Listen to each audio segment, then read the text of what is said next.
Professor Daniel Antonieto, 50, 363, candidato a vereador por Indaiatuba.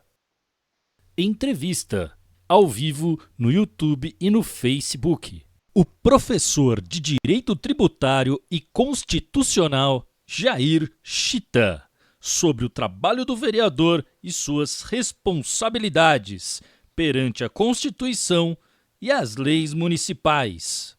Sábado, 3 de outubro, às 16 horas, no meu canal do YouTube e na página do Facebook. Dê sua curtida e nos ajude a divulgar compartilhando. Boa tarde, pessoal. Tudo bem com vocês? Espero que sim. Hoje a gente vai começar mais uma live, ou estamos tentando aí mais uma live. E para começar eu vou agradecer a todos, em especial a Luciana Cardassi, que me colocou em contato com o professor de Direito Constitucional Jair Chita. E é óbvio ao próprio professor, Jair, por nos doar aí um pouco de seu saber e de tempo para a entrevista. Então, apresentar para vocês.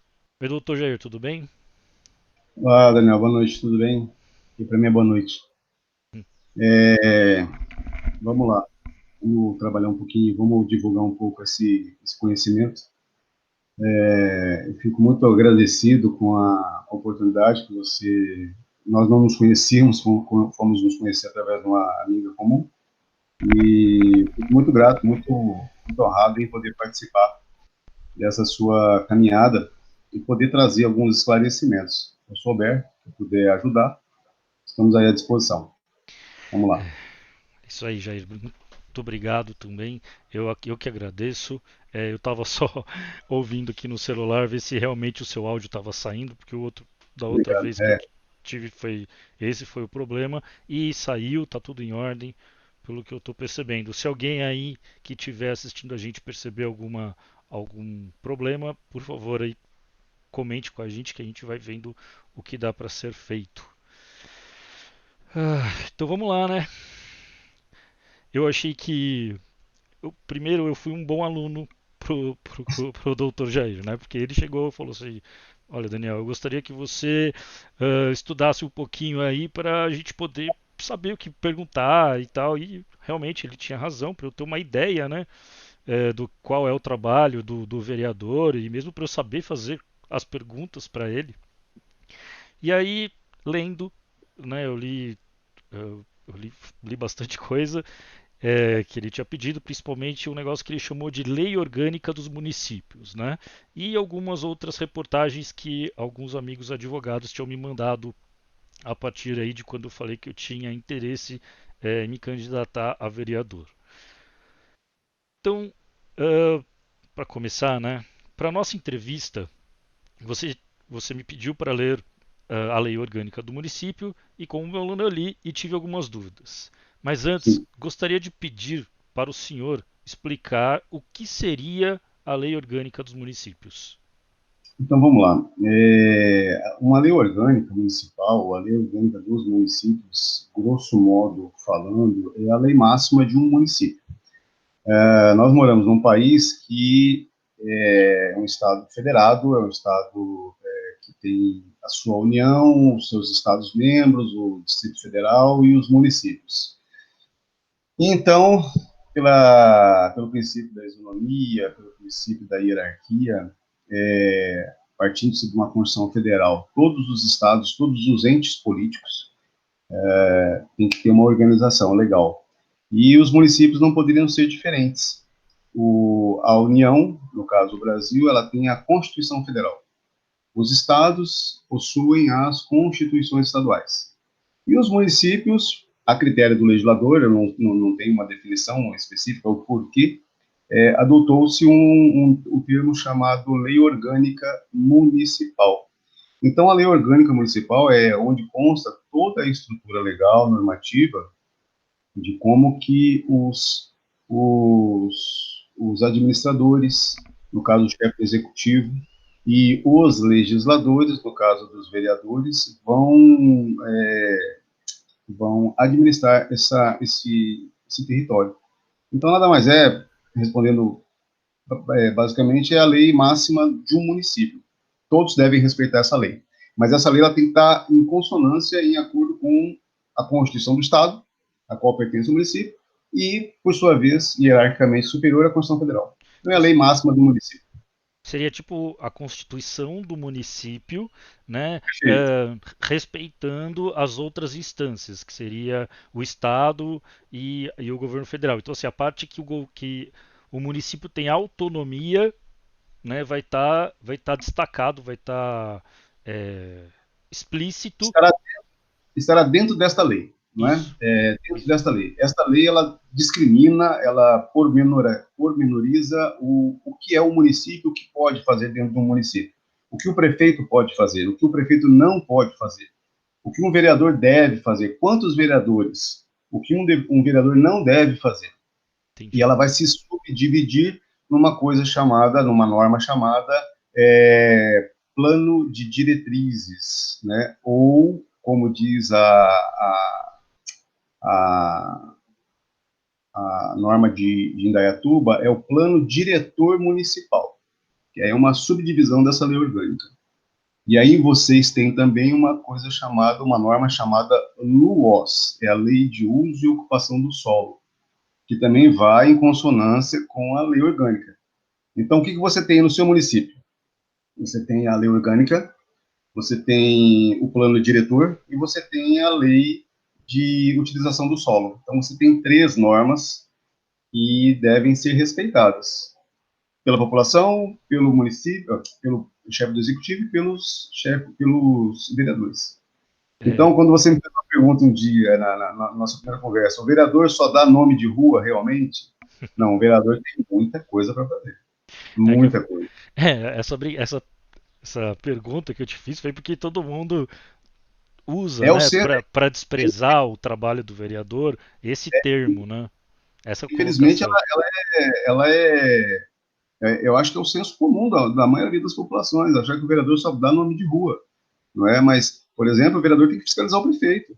É um controle externo que o vereador faz, Entendi. né? E, Mas não e- vou falar sobre isso também daqui a pouco. tá, você falou uma coisinha que eu achei interessante. Essa lei do uso da terra que você falou, eu não me lembro agora. Sim, sim. Você pode me explicar melhor o que que seria? Chama-se lei de Uso e Ocupação do Solo. Ah, Eu consigo compartilhar aqui a minha tela com você, né? consegue, só vou ter que mudar o esquema aqui. Pode ir. Deixa eu compartilhar para te mostrar o que é, se for possível. Pode compartilhar, Posso sem problema. compartilhar? Vamos lá. Deixa eu te mostrar aqui o que que você tem de o que que você tem de essa norma que eu estou te apresentando aqui. Ela é a primeira etapa do processo de plano diretor do município. Você está vendo aqui o objeto? Revisão do plano diretor Uhum, e lei de uso e ocupação do solo de Indaiatuba. Isso foi feito agora no ano passado, em 2019, em novembro de 2019, correto? certo. Essa norma aqui, Daniel, foi assinada pelo diretor da GEO Brasilis. Aqui tem o sumário dela, do que ela vai ser feita, aqui, qual é o programa e o cronograma dela. Por exemplo, aqui no item 1, plano de trabalho e processo participativo, diagnóstico municipal, divulgação da audiência pública. É aqui que entra o vereador e é aqui que entra a população para opinar, para dar a opinião do que a população está querendo e se concorda ou não com esse plano diretor, ok? Que mais? Subindo aqui. Aqui ele vai falar da proposta técnica, da revisão do plano diretor, a divulgação da audiência pública também, consolidação das contribuições e proposta final e o trabalho em si como um todo, tá? Então esse é o plano diretor do município de Indaiatuba. E aqui, junto com o plano diretor do município, ele coloca a lei de uso e ocupação do solo, tá? Isso está lá no artigo 40 do Estatuto da Cidade. Esse artigo aqui eu vou grifar aqui, o Estatuto da Cidade seria uma norma nacional superior à lei de uso e ocupação do solo. Como eu disse, nós somos uma federação, então existe uma centralização no Congresso Nacional para a criação das leis. Então, a Câmara dos Deputados Federais e o Senado criam normas gerais de âmbito nacional. Os estados, os municípios, eles devem respeitar essas normas gerais, tá? Eu vou te mostrar aqui, na Constituição Federal, o que eu estou falando. Se você olhar aqui, ó, o artigo 23, está conseguindo ver aí, Daniel? Agora sim. Ok. Aqui o artigo 23, ele coloca assim, ó, é de competência comum da União, dos Estados do Distrito Federal, DF, e dos municípios. Olha o rol de atribuições e competências que competem comumente, ou seja, a União, o Estado, o Distrito Federal e o município devem atuar juntos, zelar a Constituição, cuidar da saúde e assistência pública, proteger os documentos, as obras e outros bens de valor histórico. Aqui no item 7, ó, no inciso 7, preservar as florestas, a fauna e a flora. O inciso 8 é uma coisa também que você havia me perguntado. Fomentar a produção agropecuária e organizar o abastecimento alimentar. Todos esses assuntos são assuntos comuns de todos os entes políticos aqui no Brasil, aí no Brasil, tá? Agora, olha o que diz o artigo 24 da Constituição Federal.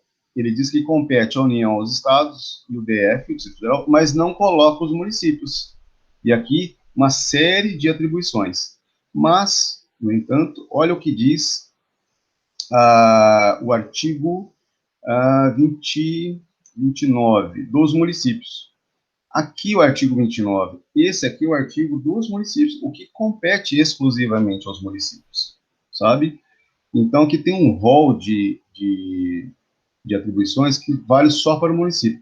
Quando quando o plano diretor, através da sua lei orgânica do município, coloca a lei de uso e ocupação do solo, ela está tratando aqui no meio do artigo 40 de uma norma nacional que o município deve respeitar. Então, este plano diretor e esta lei de uso e ocupação do solo, ela tem que estar em consonância, ela tem que estar em acordo, em simetria com a Constituição Federal. Então, o prefeito da cidade, os vereadores, não podem, aleatoriamente, criar normas ou procedimentos que vão de encontro, ou seja se chocam e agridem a Constituição Federal. Então, o que é essa lei de uso e ocupação do solo especificamente? Lá no artigo, voltando à Constituição Federal, lá no artigo 22, quando ele coloca, por exemplo, compete privativamente à União. Olha o que ele coloca aqui no compete privativamente à União. Só a União pode legislar. Olha o que ele coloca aqui no inciso 4, ó. Água, informática, telecomunicação, radiodifusão, energia. Olha só, desapropriação, tá vendo? Que mais? Diretrizes de política nacional, regime de portos, navegação fluvial, marítima, transporte e trânsito, população indígena, jazidas de minério, olha só, e outros recursos minerais. Então, quando o município pega e cria uma norma de uso do solo, ela tem que estar de acordo com esse artigo 22 da Constituição Federal. Porque é a União, ou seja, o Congresso Nacional, por meio da Câmara dos Deputados e do Senado, que vai legislar sobre jazida, minas e recursos minerais. Vamos supor, eu não sei se isso é um fato, mas vamos supor que em Indaiatuba exista uma, uma reserva de petróleo, um exemplo. Esse petróleo, de quem que ele é? Ele pertence à União, por conta desse artigo e desse inciso. É o município que vai explorar, que poderá explorar, ou uma terceira pessoa, até pode ser privada, mas quem vai legislar a respeito dessa exploração é o governo federal. O município vai ter que respeitar. Então, quando o prefeito de Indaiatuba criou este plano de lei de uso e ocupação do solo dentro do plano diretor, ele teve que respeitar esse artigo 40 do Estatuto das Cidades. Então, é assim que funciona. Entendi. Muito obrigado. Muita coisa, né? Não, mas eu tô aqui para aprender e você sabe explicar, então tá ótimo. Eu vou fazer então só mais uma pergunta. Uhum.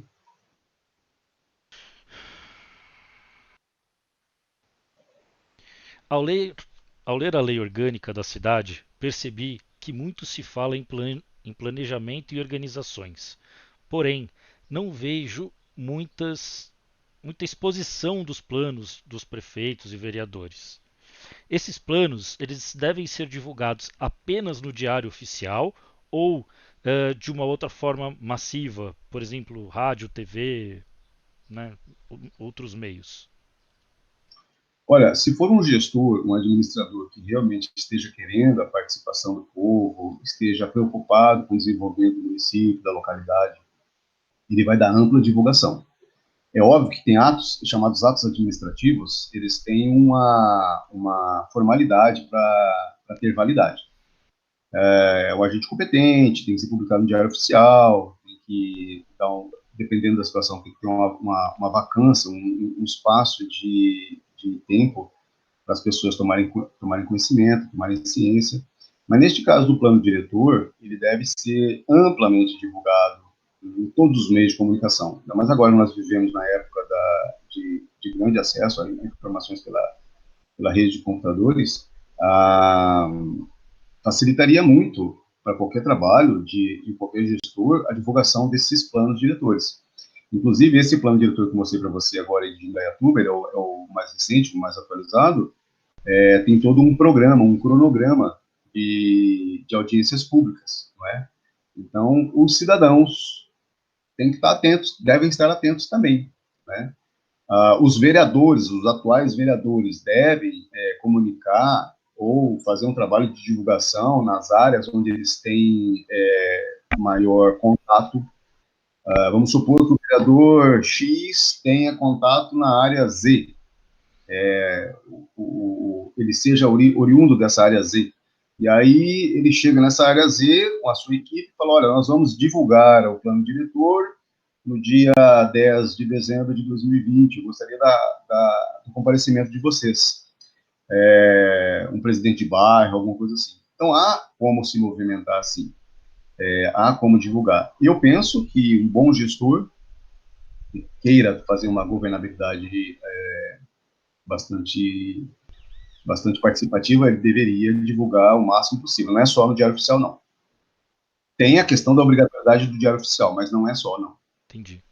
Muito obrigado. Eu vou expor aí agora as dúvidas que eu tive enquanto eu estava lendo a lei Ok. orgânica. No artigo 8, item Sim. 4, número 4.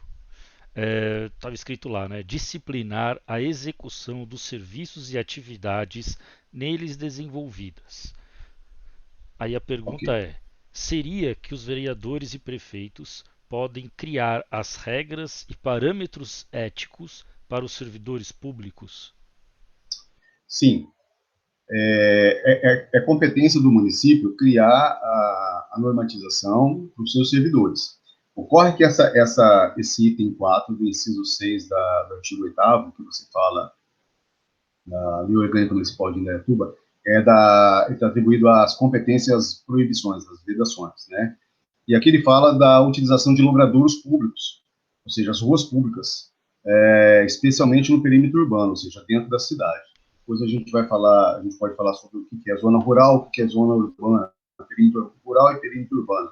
E aí, quando ele trata da disciplina da execução dos serviços e atividades neles desenvolvidos, é no sentido de disciplinar e executar os serviços nesses logradouros públicos. Então, é competência exclusiva do município. Por exemplo, você não pode colocar numa rua de comércio algo que agrida a natureza. Vamos supor que você tenha lá aí em Indaiatuba uma rua que seja uma zona comercial. E aí você autoriza, por exemplo, um curtume, criar uma indústria de curtume dentro do município, numa rua movimentada de comércio, de alimentos e tudo mais. É nesse sentido que está falando aí a lei. Ele vai sim autorizar ou negar qualquer atividade que seja nociva para aquela localização. Então, quando ele fala no artigo 8º, inciso 6, número 4, ele está se referindo às ruas públicas, né? Então, ele é o competente, sim. É que eu tinha entendido que seria, por exemplo, você vai fazer uma carreira, um cargo político, entendeu? Eu tinha entendido algo desse tipo. Então, vamos supor, eu vou criar a função de advogado. certo. dentro do serviço público. E aí quem Sim. vai estabelecer todas as regras do servidor público, advogado para trabalhar, seria o prefeito, os vereadores. Então, na verdade, essa questão aí, você está certo, mas são dois assuntos. Ah, Um está tratando da criação de cargos e carreiras, de funções e tudo mais, que compete o legislador. No caso, você vai ser eleito e você vai apresentar um projeto de lei para a criação de cargos de advogado para a Câmara Municipal de Indaiatuba. Você vai apresentar um projeto de lei, vai ser votado, tramitado, aprovado, sancionado, publicado, posto em prática, abre concurso, contrata advogado, pronto. entendi. Grosso modo falando, é isso aí. Mas nesse artigo especificamente, ele está tratando da questão do logradouro, ou seja, da rua pública, o que é rua, né? Ah, tá, Então, entendi. os dois assuntos são pertinentes à prefeitura e ao legislador. No caso, você é o legislador, é o poder legislativo. Deixa eu só fazer uma contextualização que eu acabei esquecendo. No Brasil, nós temos os três poderes, né? Sim. Aquela tripartição dos poderes: o executivo, o legislativo e o judiciário. Nos municípios, existem dois poderes: só o executivo e o legislativo. Quem é que legisla? Quem é o criador da lei? É o legislativo. No caso do município, são os vereadores. Muito bom. Então, qualquer ato público que dependa de lei tem que ser um vereador. Tem que partir da casa do povo, da casa das leis. E o chefe do executivo ele tem outras atribuições, por exemplo, nós podemos dar o nome de decreto. Mas neste artigo específico que você coloca, o oitavo 6, ele trata do logradouro público no perímetro urbano, e ele ainda especifica a territorialidade. Então é ele sim que vai fazer a competência do município, sim. E no caso de criação de cargo também, viu, Daniel? Porque o município ele tem autonomia para criar suas leis de servidores. A União tem as leis do servidor público federal, a 8.112. A magistratura tem a LOMAN, que é a Lei Orgânica da Magistratura. O Ministério Público tem a Lei Orgânica do Ministério Público, dos promotores de justiça, e assim sucessivamente. Tá?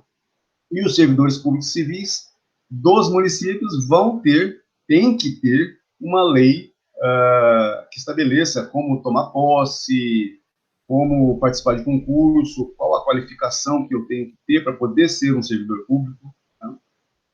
Pode sim. Outra característica da lei é estabelecer critérios de urbanização, o que me deixa incomodado, pois há alguns anos, uns 20 anos mais ou menos, nossa cidade tinha uma tradição na produção de uva, com extensa tradição familiar. Porém, uma lei de urbanização incorporou grande parte desses sítios à nova lei de urbanização, dificultando a vida desses pequenos e médios agricultores, pois aumentou muito os impostos territoriais. Hoje, essa região perdeu muito sua identidade tradicional e nela se construíram diversos condomínios residenciais. Quais critérios devem ser levados em conta para a determinação de uma região rural ou urbana? Ó, isso aqui você vai encontrar no Código Tributário Nacional. É o famoso CTN, no Código Tributário, de tributos. Então, lá no CTN você vai achar isso aí. Deixa eu apresentar para você o CTN, onde está escrito isso aí. Que também faz parte do plano diretor do prefeito. Porque, veja bem, há 20 anos, você tinha uma realidade de uma sociedade. 20 anos após, é uma outra realidade. Com essa questão de progresso e tudo mais, e aumento da população, muita coisa muda, não é? Mas eu creio que qualquer gestor, você tem uma casa, você é o administrador do seu salário, você vai querer fazer o melhor para sua casa. Uma pintura, uma benfeitoria, alguns confortos maiores e melhores, não é? E o prefeito e os vereadores têm que fazer a mesma coisa para o município. Então, o fato dele tirar uma zona agrícola de uva de uma determinada região, em detrimento de um progresso, é muito temerário. Eu não estou dizendo que ele fez certo ou que ele fez errado. A questão é que deve ser analisado o contexto. Tem que se ter um bom senso, não é? São quantas famílias atingidas? Quanto vai deixar de ter de receita, dinheiro que vai entrar para o caixa, para os cofres daquele município, se eu eliminar essa agricultura, não é? Então, tudo isso tem que ser analisado. E quem faz isso é o plano diretor, com participação do povo, dos vereadores, do prefeito, do Ministério Público e por aí afora. Mas deixa eu mostrar para você o que fala o Código Tributário Nacional. Eu vou dividir minha tela de novo com você, para Tudo que bem. você possa transmitir isso para os nossos colegas aí. Tá conseguindo ver aqui, Daniel? Peraí, pronto, agora tô. Tá tudo certo aí? Sim. Olha, eu tô aqui no Código Tributário Nacional, é a Lei 5.172 de 72, e aqui eu cliquei de amarelo para você dar uma olhada. Aqui ele trata do Imposto sobre a Propriedade Territorial Rural, e na sequência, no artigo 29, né? Na sequência, no artigo 32, ele fala do Imposto Predial Territorial Urbano, o famoso IPTU, que é competência do município, exclusivamente do município, tá bem? No Entendi. 29, que é o ITR, esse imposto é de competência da União, é a União que legisla sobre ele. Acontece que existe uma peculiaridade nesse ITR. A União legisla, entretanto, ela delega aos municípios toda a administração do tributo, cobrança, execução, arrecadação, e esse dinheiro fica para o município. Então, o tributo ITR pertence, o resultado dele pertence ao município, mas quem legisla é a União. Ótimo. Agora, olha o que diz o 32, esse aqui que eu acabei de grifar. É um imposto de competência dos municípios, trata sobre a propriedade territorial, predial territorial urbana, e tem como fato gerador a propriedade, o domínio útil ou a posse desse imóvel. Mas olha o que diz o parágrafo 1º. Para os efeitos deste imposto, entende-se como zona urbana. Aqui ele vai definir o que é uma zona urbana. O que não estiver nessa definição será zona rural. É por exclusão. Então vamos lá. O que é zona urbana? Entende-se como zona urbana a definida em lei municipal. É o seu município, por meio de uma lei, que vai definir o que é zona urbana. Mas vamos ver o que ele diz mais. Observado o requisito mínimo da existência de melhoramentos indicados em pelo menos 2 dos incisos seguintes, construídos e mantidos pelo poder público. Olha aqui, são 5 itens que o legislador coloca que caracterizam a zona urbana. Então, se o logradouro público, se a rua pública tiver meio-fio, calçamento e canalização de águas pluviais, tiver abastecimento de água, tiver um sistema de esgoto sanitário, uma rede de iluminação pública com ou sem poste para distribuição familiar, e uma escola primária ou um posto de saúde, a uma distância máxima de 3 quilômetros do imóvel, se tiver 2 desses 5, já é considerado uma zona urbana.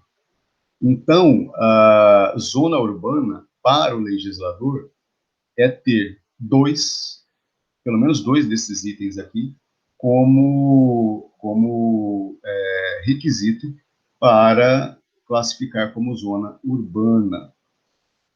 Então, zona rural é aquilo que não está constando nesses requisitos aí, tá? Então, quando você me pergunta que há 20 anos atrás tirou-se a agricultura de uvas, né?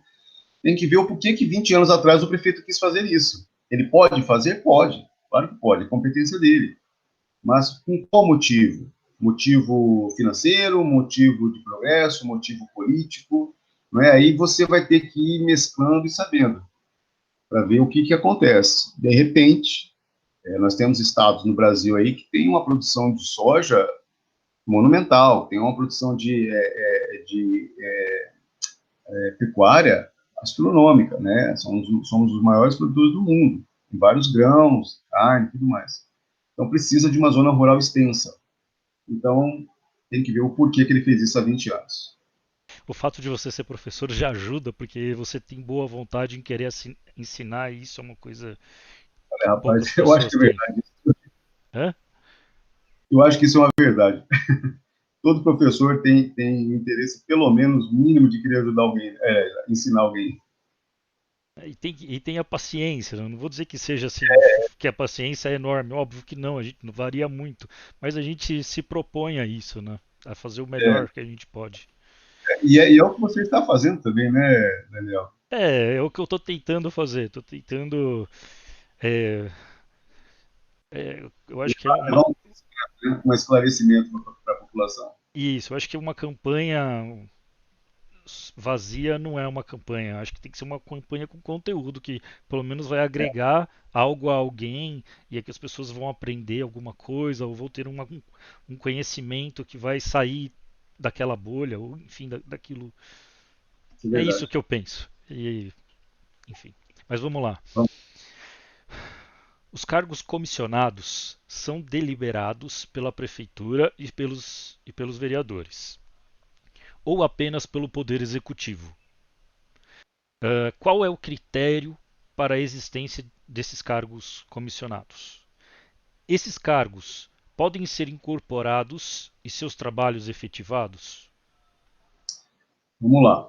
Como eu havia dito para você lá no artigo 22, 23 e 24 da Constituição Federal, o Constituinte originário, ele atribuiu alguns assuntos para cada ente político. Então, a União tem uma competência, o Estado outra, o município outra, e algumas competências são comuns, outras são privativas, então tá. Para que você tenha um funcionamento da máquina pública, uma boa gestão, uma boa administração, é óbvio que você tem que ter funcionário trabalhando para você. Então, para você ter funcionários, você tem alguns critérios. E alguns critérios de avaliação, no Brasil, pensa-se que o mais, seria mais justo, vamos dizer assim, seria concurso público. Então, são os funcionários concursados. Então, para você ascender a um cargo de procurador, de secretário, de técnico em alguma área, você tem que estar formado, dependendo do cargo. Vamos supor que você seja um agente de saúde, né? Você quer ser médico de um posto de saúde. Então, você tem que ser médico, para começar, né? Tem que ter uma vaga para você poder trabalhar, porque o Estado, o município e a União, para te pagar, ela tem que justificar o que ela está te pagando. Existe uma lei chamada Lei de Responsabilidade Fiscal, que ela delimita, inclusive, gasto com o pessoal, né? Então, para você fazer um gasto com contratação de funcionários, tem que justificar se a sua receita, se o que você arrecada é compatível com aquilo que você gasta. Então, é igual, é uma receita doméstica, né? Você ganha 1.000, você tem que coordenar os seus gastos com os 1.000 que você ganha. Muito bom. Só que numa administração pública, existem situações que o administrador ele precisa trabalhar com pessoas que mais confia. São os cargos chamados de confiança ou comissionados, né? Esses cargos não precisam de concurso, basta que você seja conhecido do gestor público para que você possa ser contratado. Então, vamos lá. Você é professor, você é formado, você é pós-graduado, você tem pós-graduação lato e estrito sensu, ou seja, especialização, mestrado, doutorado, e você tem um colega que hoje foi eleito prefeito. E aí, você é convidado para ser professor, para ser secretário da área de cultura. E aí, como você é formado, você tem qualificações técnicas para isso, esse cargo é comissionado. Por quê? Porque é um cargo de confiança que o prefeito tem que confiar em alguém para fazer um bom trabalho, não é? Então, são válidos os cargos comissionados, eles existem, estão na lei, estão na Constituição Federal, e quem que cria esses cargos? Esses cargos são criados por lei. Então, quem vai fazer a criação desses cargos é o professor Daniel futuramente. Por quê? Porque ele vai ser vereador. E é ele que vai participar da criação, da elaboração da lei. E essa lei, ela tem que ser sancionada pelo Executivo. Só que o professor Daniel também poderá contratar pessoas da sua confiança para exercer alguns cargos comissionados no gabinete, quando ele for vereador. E esses cargos comissionados já estão previstos em lei. Você me perguntou também se eles podem ser efetivados, né? Ou incorporados. Esses cargos, essas funções só serão efetivadas ou incorporadas se houver uma lei transformando esse cargo comissionado em cargo efetivo. Não pode, assim, do tempo do dia para a noite, o prefeito ou o vereador falar, bom, agora você vai ser assessor parlamentar, DAS 6 e ad eterno, até se aposentar. Não, não pode. Entendi. Esse cargo comissionado tem que ser transformado em cargo efetivo. Entendi. Mas nada impede de repente, você ser tão bom que qualquer gestor que atravesse, que passe pela prefeitura ou pela Câmara dos Vereadores, goste tanto do seu trabalho que o mantenha lá. Então, a cada legislatura vai sendo renovado o seu contrato de trabalho.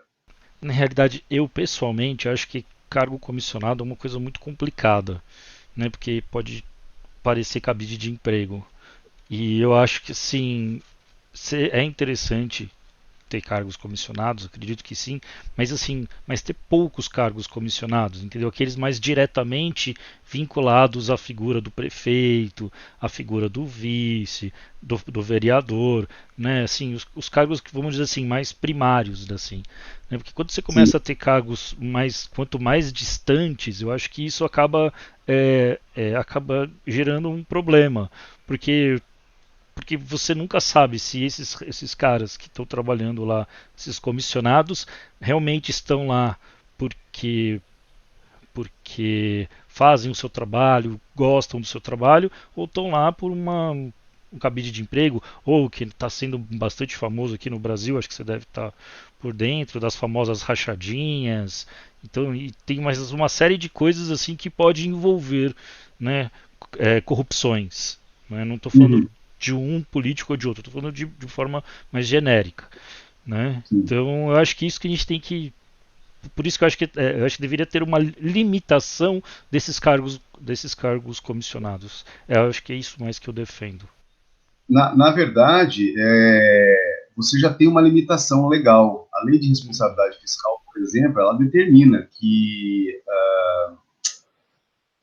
são 6%, salvo engano, se não me engano, são 6%, até 6% o município pode gastar, por exemplo, com o legislativo. Então, o legislativo de Indaiatuba, de toda a receita que o município arrecada, 6% vai para o legislativo, vai para a Câmara dos Municípios. E com esses 6%, vamos supor que você gaste aí, arrecade aí 1.000, a prefeitura arrecade 1.000. 6 vão para o legislativo. E desses 6, o legislativo pode gastar até 60%, veja bem, até 60% com o pessoal. Funcionários. Mas eles não são obrigados a gastar 60%. Eles eles têm um limite, é um teto. Uhum. Acontece que no Brasil chega até ultrapassar em algumas situações esses 6%, esses 60%. Então, e esses outros 40% vão servir para pagar, por exemplo, os vereadores? Para tudo. Os 60% é para tudo. Não, os 60%. Os 40% é para o prefeito fazer obra. É um absurdo. Não entendi. Deixa eu abrir a lei para você aqui. Deixa eu ver, ó. Você falou que 6%, certo? Uhum, É para manter a Câmara de Vereadores. Desses certo. 6%, 60% dos 6%, 60% é para pagar os funcionários e manter a estrutura do, é, da Câmara de Vereadores. E os outros Não, 40%? olha só, Não, deixa eu não. abrir aqui Então foi eu, para então eu você. entendi errado. Espera aí, deixa eu abrir a tela aqui para você. Para você, a gente lendo a lei fica mais fácil. Eu peço desculpa, pessoal, que tem que estar. É mania de professor. Tem que estar abrindo e olhando lei e isso aqui. Olha, eu estou aqui na lei. Está conseguindo ver aí, Daniel? Uhum, já arrumei aqui. Aqui. Despesa com pessoal, subseção 1, definições e limites, ok? Eu estou no artigo 18 da lei de responsabilidade fiscal, deixa eu subir toda ela aqui, ó. Lei Complementar 101, de 4 de maio de 2000, chamada Lei de Responsabilidade Fiscal, que trata de outras disposições, aqui no artigo 2º. Definições da lei complementar obrigam a União, os estados, o DF, o Distrito Federal e os municípios. Olha o que ela fala, obrigam, tá bem? Uhum. Agora vamos lá para o que nos interessa. Despesas com pessoal, olha aqui, artigo 18. Para os efeitos dessa lei, entende-se como despesa total com o pessoal, olha só, o somatório de gastos do ente da federação com ativo, inativo, pensionista, relativos a mandatos eletivos, cargos, funções. Entendeu aqui? Já entendi. Você está falando é todo mundo, ativo e inativo. Ativo e inativo, Por isso tudo. que acaba sendo alto, eu entendi o custo. Exato. Aí agora olha o que vem no 19, artigo 19. Para os fins desta lei, e no que consta nesse artigo 169 da CF, a despesa total com o pessoal em cada período de apuração em cada ente da federação, que no seu caso é o município, não poderá exceder, olha aqui, ó, município, 60%. Tá. Deixa eu só comentar aqui um negócio pro público. Ativo é quem está trabalhando, né? E inativo são as pessoas que estão aposentadas. Já estão aposentados. Isso, esse dinheiro, esse volume de dinheiro é pago, né? Que ele falou aí 60%, até 60%, tanto tanto para as pessoas que estão trabalhando quanto para as pessoas que já estão aposentadas. Não importa. Sim, exato. E aqui ele continua, ó, como quaisquer espécies remuneratórias, tais como vencimentos, vantagens fixas e variáveis, subsídios, proventos de aposentadoria, reformas e pensões, inclusive adicionais e gratificações, hora extras, vantagens pessoais de qualquer natureza. Então aqui engloba tudo, ok? Então, para o município, isso aqui ele poderá gastar 60%. 60% com o quê? Com tudo. De tudo Tá que ele bom? arrecada também, né? Exato. Aí vem no artigo 20. A repartição dos limites globais do artigo 19 não poderá exceder os seguintes percentuais. Na esfera municipal, 6% para o legislativo, incluindo o Tribunal de Contas do município quando houver. E 54% fica com o prefeito. Fica com o chefe do executivo. Isso está na lei de responsabilidade fiscal. Entendi. Entendeu? Entendi. Então, quando você me fala do cargo comissionado, ele pode abrir, ele pode fazer contratações? Pode. Respeitando esse limite, pode. Acontece que existe algumas portarias do TCU, por exemplo, que falam da governabilidade. Escuta, é conveniente que eu gaste tudo isso mesmo? Eu preciso realmente de 2, 3 motoristas, 2, 3 secretárias, sabe? Então, entra a questão do bom senso. É o que você está falando, né? Você não concorda com tantos cargos comissionados. Mas tem um comentário, um ditado no direito brasileiro, que fala assim, ser legal ou ser moral. Se é legal, mesmo sendo legal, pode ser imoral. Uma lei, ela é legal, foi feita por um agente competente, cumpriu todos os seus requisitos para ser elaborada, publicada, mas ela pode ser uma lei imoral. Não é? Então, tudo isso tem que ser analisado, tem que ser colocado em discussão. E no caso no caso dos municípios, você sendo um vereador, esse tipo de discussão tem que ser colocado em pauta. Não é? Quantos cargos comissionados nós temos na Câmara Municipal de Indaiatuba? Nós temos 100 cargos. Há necessidade dos 100 cargos? Pelo que eu li aqui, vocês são 12 vereadores. É por isso que eu perguntei, né? Se tinha como efetivar, porque eu acho que tem muitos desses cargos comissionados, tem pessoas que são competentes. Então eu acho que as pessoas que já estão competentes, então há um certo tempo já, eu acho que você incorporar, eu acho que faz parte, né? Mas agora os demais, tipo, eu acho que é complicado, porque assim, o que eu vejo que isso pode ser um manejo político, né? É a famosa troca, né? Ou o famoso compra de voto, né? Que eu vou lá, ó, eu te dou um cargo e aí você me mantém governar isso. A gente sabe que isso, óbvio que é, diretamente isso não acontece, mas indiretamente sempre há uma cobrança de um político ou outro, tal. Então eu acho que é esse que é o meu incômodo, sabe? Porque acaba não sendo transparente, né? O processo eleitoral devido a esses pormenores legais que pode gerar atitudes imorais. Pronto. Mas é assim, pouca gente sabe disso aí, e os que sabem acaba se conformando. Fazer o quê, né? Mais um, é tudo igual, né? Não há uma movimentação unívoca, firme por parte da população, né? Então, se a população tivesse mais essa vontade de... eu atribuo a responsabilidade, sim, dos cidadãos. Não tenha dúvida, não tenha dúvida. Tá? Está no poder quem, quem foi autorizado pela população. O prefeito X não chegou lá e tomou posse. Entendi. O vereador XYZ não foram lá na Câmara e falaram assim, olha, agora eu sou vereador e pronto. Né? Teve aí alguém que acreditou nele.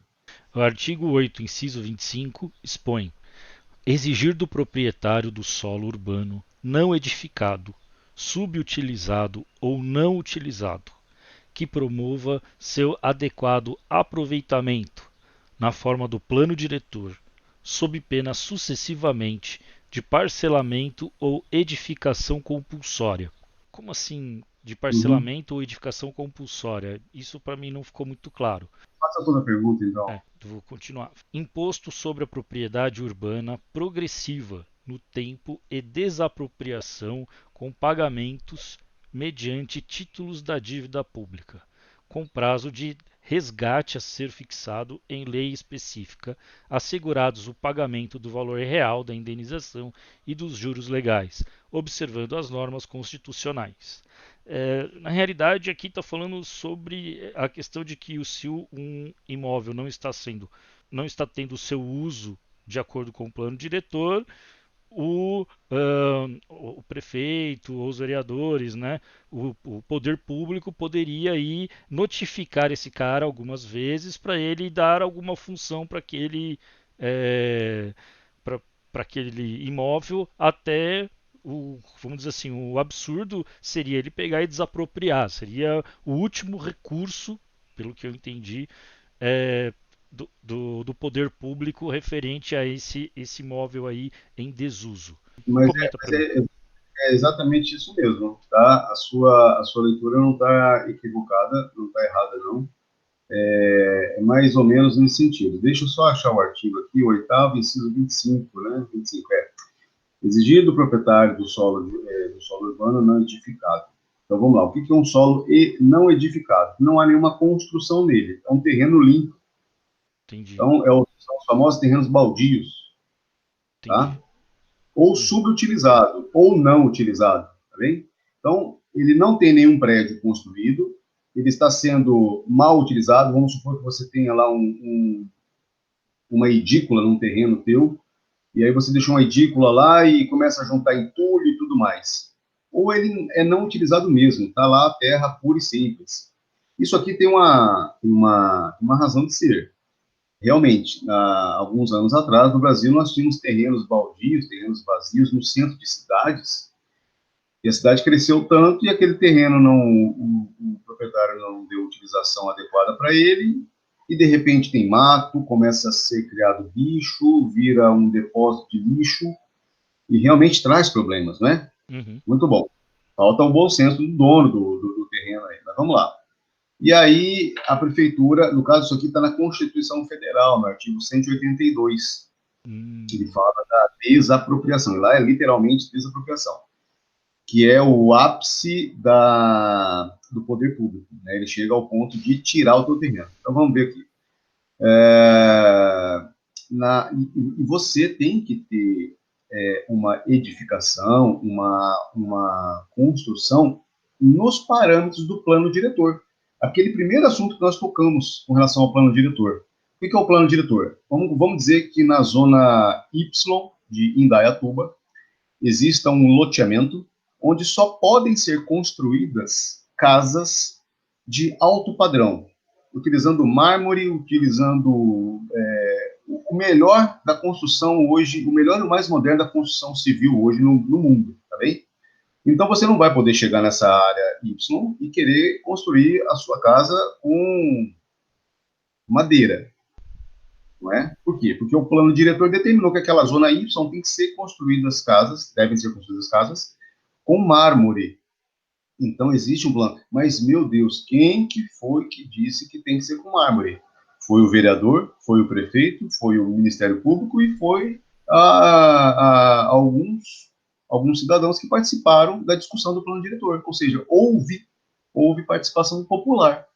Então não há o que se reclamar.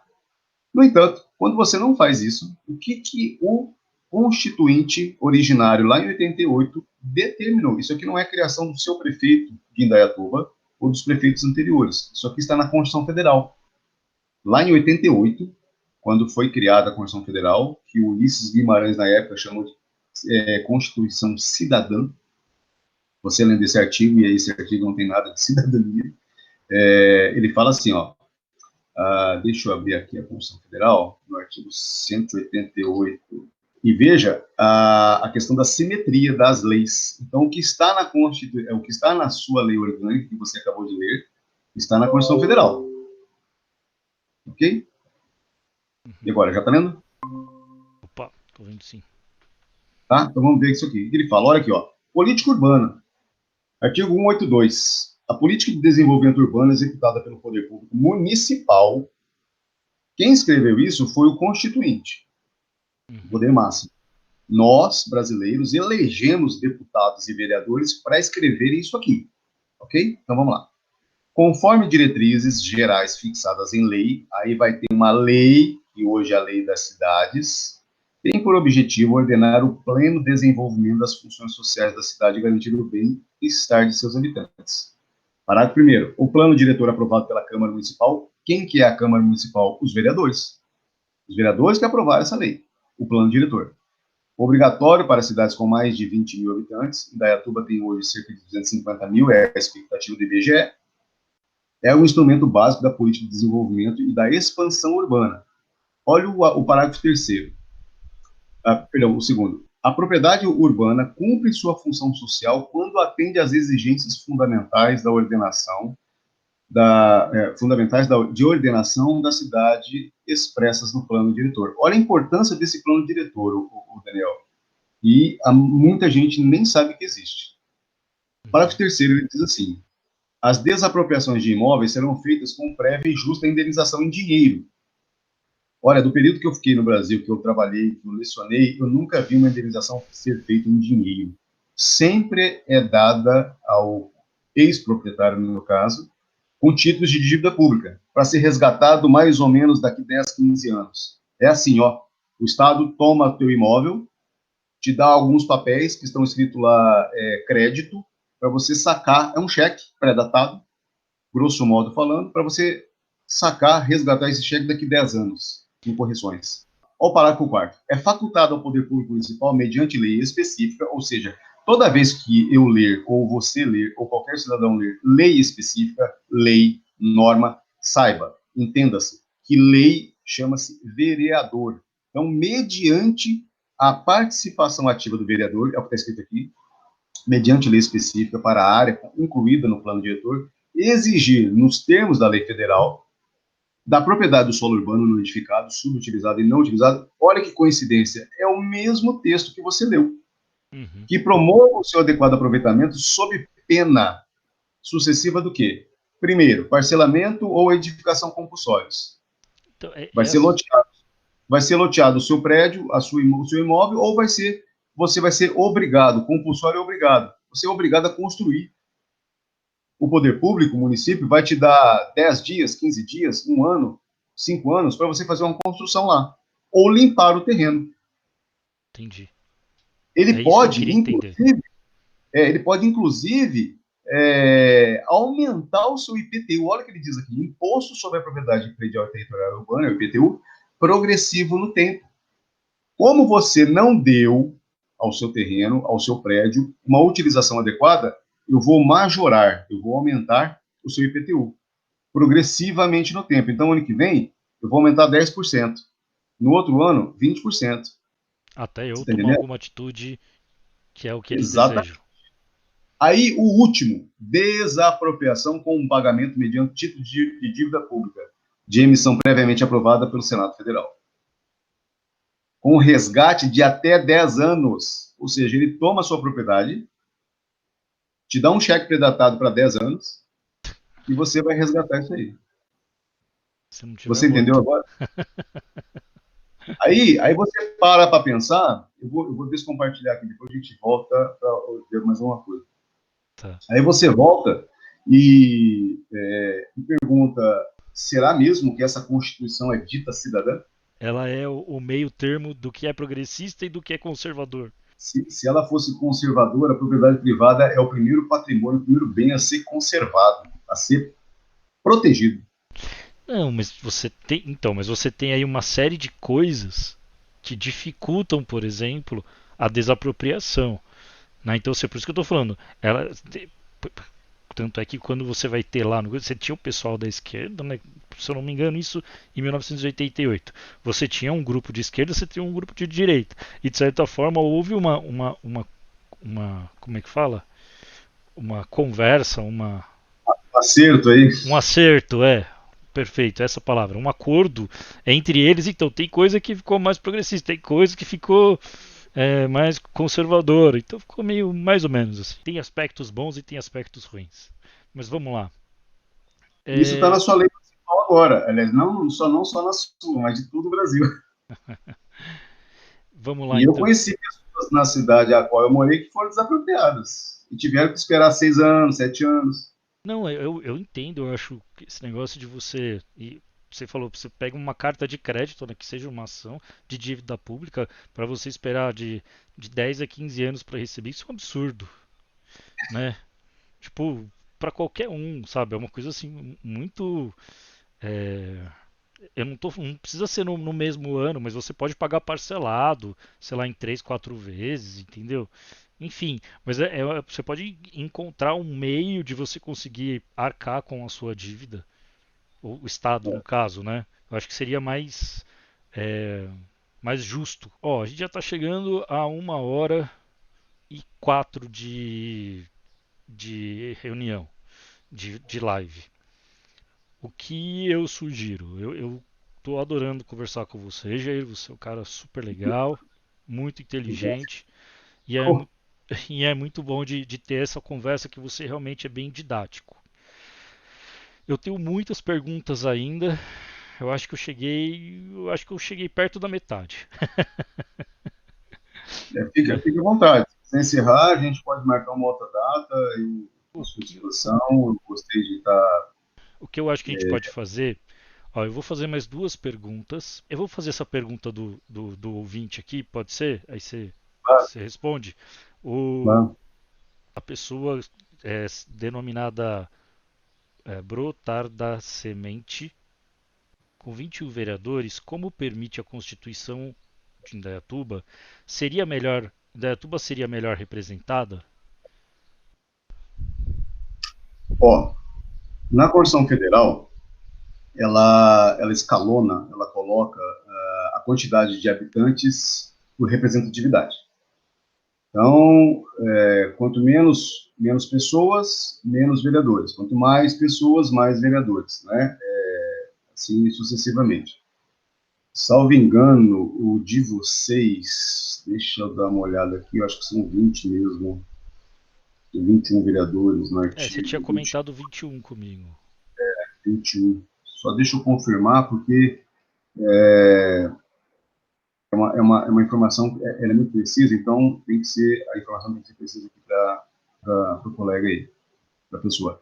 Olha só, no artigo 29 da Constituição Federal, no inciso 4, a composição das câmaras municipais será observado o limite máximo de, para a população, para municípios de 160 mil habitantes até 300 mil, que é o caso de Indaiatuba, a Constituição, o Constituinte originário, ele permite 21 vereadores.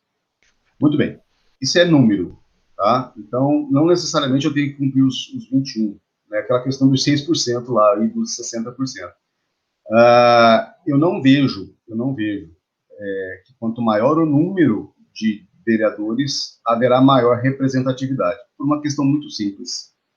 No Brasil não é como, por exemplo, na Inglaterra, que é distrital, não é como nos Estados Unidos, que são condados, não é? Vamos supor que esses 21 vereadores morem no centro da cidade de Indaiatuba. E ao derredor de Indaiatuba, a população que mora mais afastada do centro, não tem nenhum candidato. Estará sendo representada ou não? Em tese, o vereador, ele representa os cidadãos do município. Não é uma localidade territorial do município. Então, a quantidade de vereador não reflete a representatividade do município. E eu, pelo menos, entendo dessa maneira. Qual que seria, então, um adequado, uma situação mais próxima do ideal? Quantos bairros tem Indaiatuba? Quantos distritos tem Indaiatuba? Quantas vilas, vamos dizer assim, seria mais adequado? Um representante de cada localização do território, do município, não é? Aí sim. Olha, lá no norte do município tem um problema no posto de saúde. Cadê o vereador de lá? Não há. Lá na região leste de Indaiatuba tem um problema nas ruas de saneamento básico. Qual o representante da região leste? Não há, sabe? Então, não é proporcional a pergunta Pessoa. dessa pessoa aí. Ela é 21 vereadores, não quer dizer que a cidade toda está sendo representada, não. De jeito nenhum. Esse artigo 9, item 1, instituir e arrecadar preços públicos, isso para mim não ficou muito claro. Uhum. O que seria esses preços públicos? Isso é bem fácil. Aí em Indaiatuba deve ter empresa de transporte coletivo, não tem? Tem. O famoso ônibus, ônibus coletivo. Uhum. Tem alguma autoestrada, alguma estrada aí que Tem é estrada.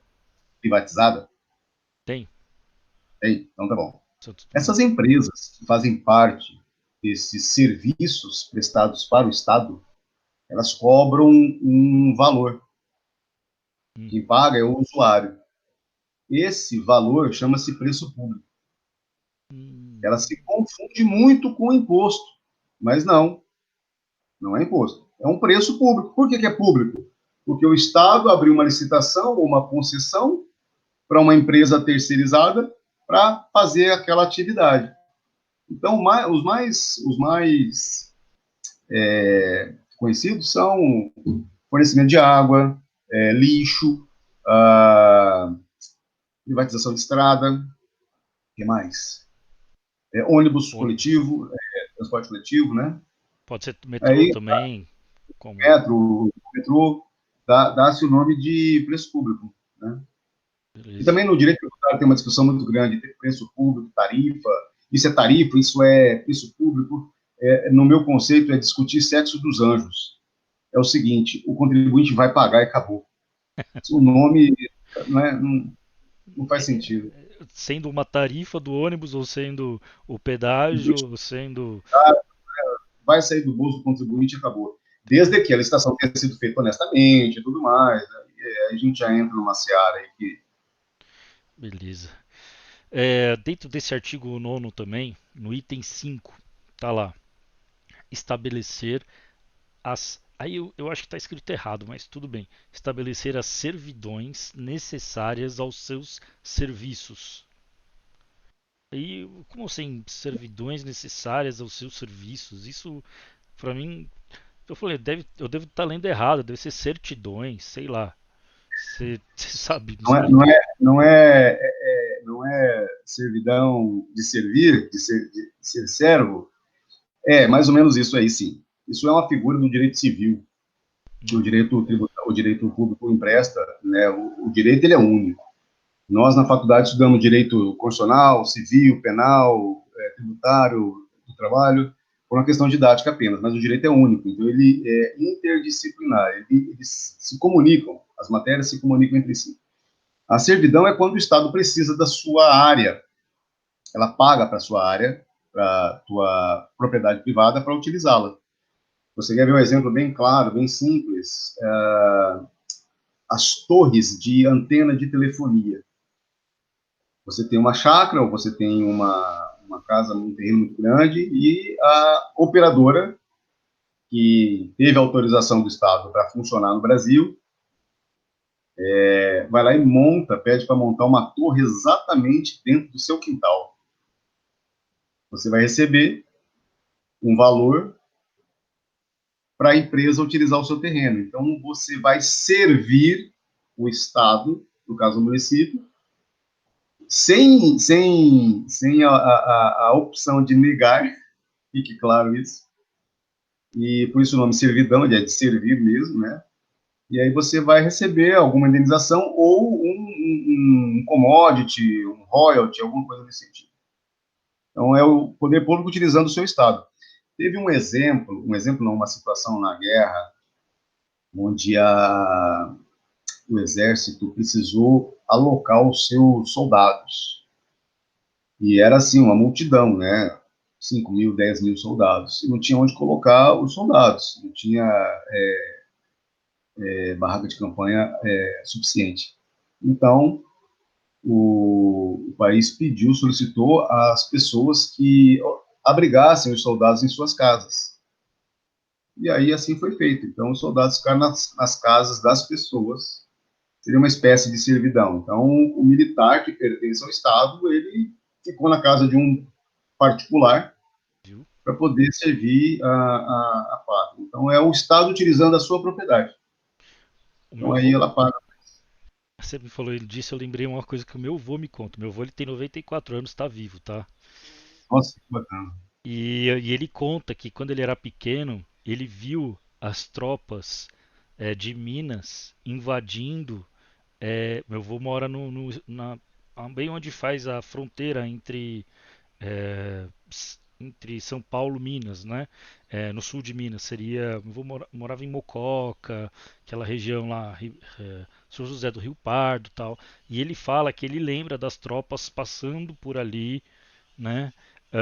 Para poder enfrentar as tropas paulistas, né?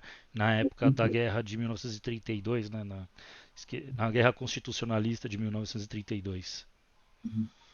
E é uma coisa que, assim, que você falou, e eu acredito que eles devem ter também cedido, feito esse tipo É, de situação. se houver dano, alguma coisa assim, o Estado ele tem que reparar. Essa é a É, servidão. e aqui. E aí começa agora no artigo 11, mas eu acho que dá pra gente parar, é melhor, já vai fazer 1h20 quase.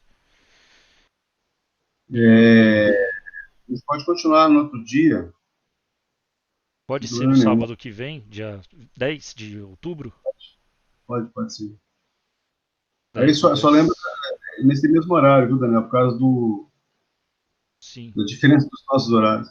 Eu agradeço a oportunidade aí, você precisando, só contactar, Daniel. Um grande Beleza. abraço aí para você, seu público, Você quer seus falar, leitores. você quer falar alguma coisa pro pessoal? Eu não precisava nem falar, você já deveria ser lição de casa, né? A pessoa está estudando, ele tem que se informar, ele tem que estudar a lei, ele tem que ler a lei, fazer o que você está fazendo, eu te parabenizo mais uma vez. Esse esclarecimento, às vezes são dúvidas tão simples, e numa conversa dessa você, olha, entendi agora por que acontece isso. E aí você faz escolhas menos erradas, né?